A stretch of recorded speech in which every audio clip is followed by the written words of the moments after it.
Hello students, welcome to my YouTube channel. आज हम सीखने वाले हैं इलिस्ट्रेशन नंबर 8। देखते हैं क्या दिया हुआ है इलिस्ट्रेशन नंबर 8 में। The following figures relate to a company manufacturing a varied range of products. एक कंपनी की इंफॉर्मेशन दी गई है जो बहुत सारे प्रोडक्ट्स को मैन्युफैक्चर करती है। तो हमें फिगर्स बताए गए हैं कंपनी के, रिलेटेड है एट द ईयर एंडेड 31/12/2014 और 2015 के।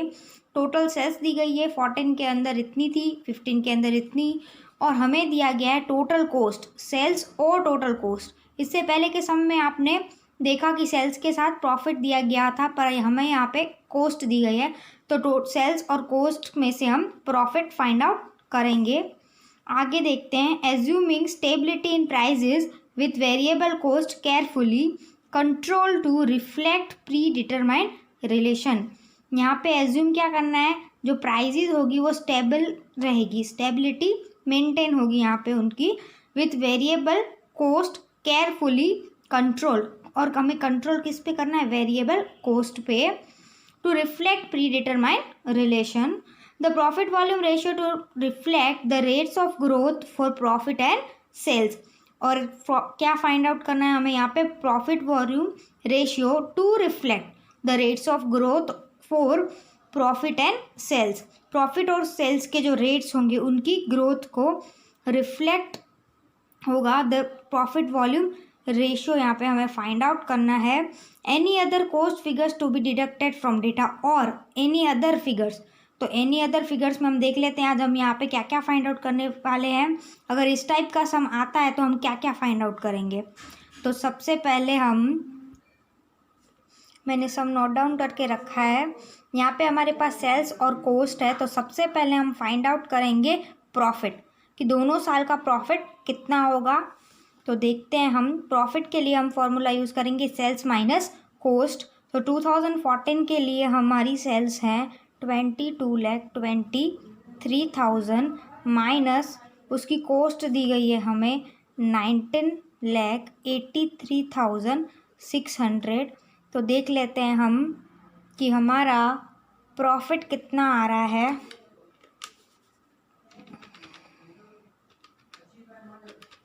माइनस करते हैं 19,83,600। तो हमारा जो प्रॉफिट होगा वो होगा 2,39,400। तो जो 2014 का प्रॉफिट होगा वो कितना होगा, यहाँ पे 2,39,400। उसके बाद हम 2015 को देखते हैं। तो 2015 में हमें क्या दिया गया है, तो सेल्स है हमारी 21,43,200 से लेस कर देते हैं। देखते हैं हमारा आंसर क्या आता है।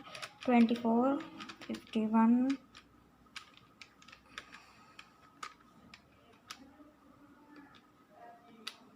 लेस कर देते हैं उसमें से 21,43,200। तो यहाँ पे जो हमारा प्रॉफिट होगा वो होगा 3,78,000। तो लिख देते हैं हम 3,78,000। हमारे पास दोनों साल का प्रॉफिट आ चुका है। अब हम प्रॉफिट वॉल्यूम रेशियो ढूंढ लेते हैं। तो सबसे पहले प्रॉफिट में कितना चेंज आया है, चेंज इन प्रॉफिट। तो देखते हैं हमारा प्रॉफिट दोनों साल का अगर हम कंपेयर करें तो यहाँ पे चेंजेस कितना आया है। तो देखते हैं हम,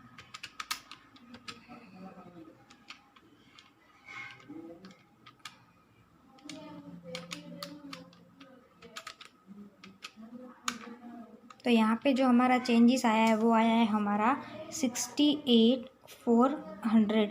इतना हमारा चेंजेस आया है प्रॉफिट के अंदर। और सेल्स के अंदर कितना चेंजेस आया है, तो सेल्स के अंदर हमारा चेंजेस होगा 2451 माइनस 2223।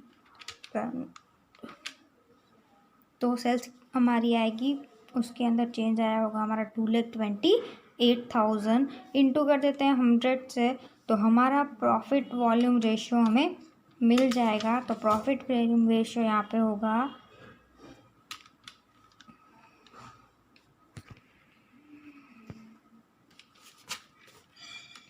68,400 डिवाइड बाय 2,28,000 इंटू 100 करें तो हमारा आंसर आएगा 30%। तो आपका जो प्रॉफिट वॉल्यूम रेशियो होगा वो यहाँ पे मिलेगा हमें 30%।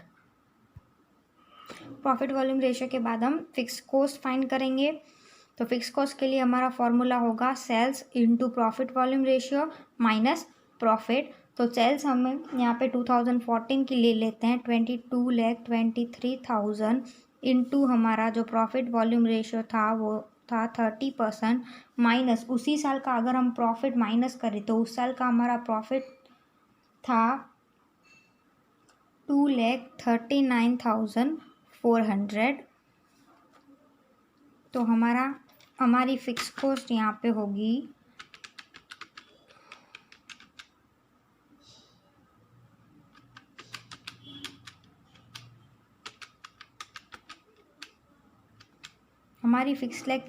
फिक्स कॉस्ट यहाँ पे होगी 4,27,500। तो लिख देते हैं हम 4,27,500 ये हमारी फिक्स कॉस्ट होगी।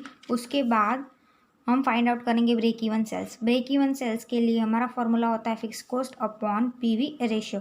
तो ऊपर से देखिए फिक्स कॉस्ट हमारी आई थी 4,27,500 और अगर हम अपॉन पीवी रेशियो करें तो हमें यहाँ पे मिलेगा 14,25,000 वो हमारी होगी ब्रेक इवन सेल्स। तो यहाँ पे हमारी ब्रेक इवन सेल्स होगी 14,25,000। ओके, अब हमने ब्रेक इवन सेल्स भी फाइंड आउट कर ली। उसके बाद हम फाइंड आउट क्या करेंगे, margin of safety. Margin of safety find करने के लिए हमारा फॉर्मूला होता है total sales minus break even sales. तो यहाँ पे 2 साल दिए गए थे हमें, तो पहले हम 2014 की मार्जिन ऑफ सेफ्टी निकालेंगे, उसके बाद 2015 की। तो 2014 की जो टोटल सेल्स थी वो थी 22,23,000 माइनस ब्रेक इवन सेल्स यहाँ पे हमारी है 14,25,000। अगर हम उसमें से लेस कर दें तो हमारे पास आएगा 22,23,000। तो हमारे पास आंसर आएगा 7,98,000।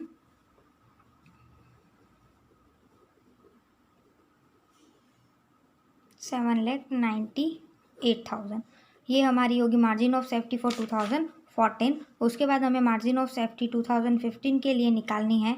तो 2015 का जो प्रॉफिट हो सेल्स थी हमारी वो 24,51,000 माइनस ब्रेक इवन सेल्स थी हमारी 14,25,000। लेस कर देते हैं हम उसे भी, तो 24,51,000 माइनस 14,25,000 तो हमारा आंसर आएगा 10,26,000। तो यहाँ पे जो हमारी मार्जिन ऑफ सेफ्टी मिलेगी 2015 के लिए वो होगी 10,26,000। दोनों साल की मार्जिन ऑफ सेफ्टी हमें मिल चुकी है। उसके बाद हम फाइंड आउट करेंगे वेरिएबल मार्जिन ऑफ सेफ्टी के बाद हम करेंगे वेरिएबल कॉस्ट। वेरिएबल कॉस्ट को सबसे पहले हमें उसके परसेंटेज फाइंड आउट करने होंगे। तो वेरिएबल कॉस्ट अगर हम टोटल 100% है, अगर उसमें से हम परसेंटेज ऑफ पीवी माइनस कर देते हैं तो जो बाकी बचा वो हमारी वेरिएबल कॉस्ट होगी, क्योंकि PV plus variable cost equals to 100% होता है। तो यहाँ पे हम पीवी फाइंड आउट कर चुके हैं। तो यहाँ पे अगर 100% में से हम पीवी का परसेंटेज माइनस कर दें 30%, तो जो बाकी का 70% हमारा बचा वो हमारी वेरिएबल कॉस्ट होगी। अब 2014 के परसेंटेज वेरिएबल कॉस्ट के निकालें तो टोटल सेल्स थी हमारी 22,23,000 इंटू 70% अगर हम निकालें तो सेल्स के 70% यानी 15,56,100 हमारी 2014 की वेरिएबल कॉस्ट होगी। और उसी तरह से अगर 2015 का निकालें तो 2015 की सेल्स इंटू 70% इक्वल्स टू 17,15,700 ये हमारी वेरिएबल कॉस्ट निकलेगी। यहाँ से वेरिएबल कॉस्ट निकाल ली हमने। उसके बाद हम करेंगे परसेंटेज ऑफ फिक्स कॉस्ट। अब यहाँ पे परसेंटेज ऑफ फिक्स कॉस्ट निकालने हैं तो फॉर्मूला क्या होगा, हमारा फॉर्मूला होगा fix cost upon sales into 100। Fix cost तो हमने सबसे पहले ढूंढ ली थी, अब फिक्स कॉस्ट हम यहाँ पे पुट कर देते हैं 4,27,500। सेल्स तो सेल्स हम 2014 की पहले पुट करेंगे 22,23,000 इंटू बाय 100, तो हमारे जो परसेंटेज निकलेंगे यहाँ पे फिक्स कॉस्ट के वो होंगे 19.23%। उसके बाद हम 2015 का निकालें तो 4,27,500 अपॉन 24,51,000 जो कि सेल्स थी हमारी 2015 की, इंटू 100 करें तो हमारा आंसर आएगा 17.44%। तो हमारा परसेंटेज ऑफ फिक्स कॉस्ट 2014 और 2015 के लिए ये रहेगा। अगर आपको यहाँ तक समझ में आया हो, आई होप आपको समझ में आ गया होगा। अगर आपको मेरा ये वीडियो पसंद आया हो तो प्लीज़ लाइक शेयर और सब्सक्राइब ज़रूर करें। Thank you.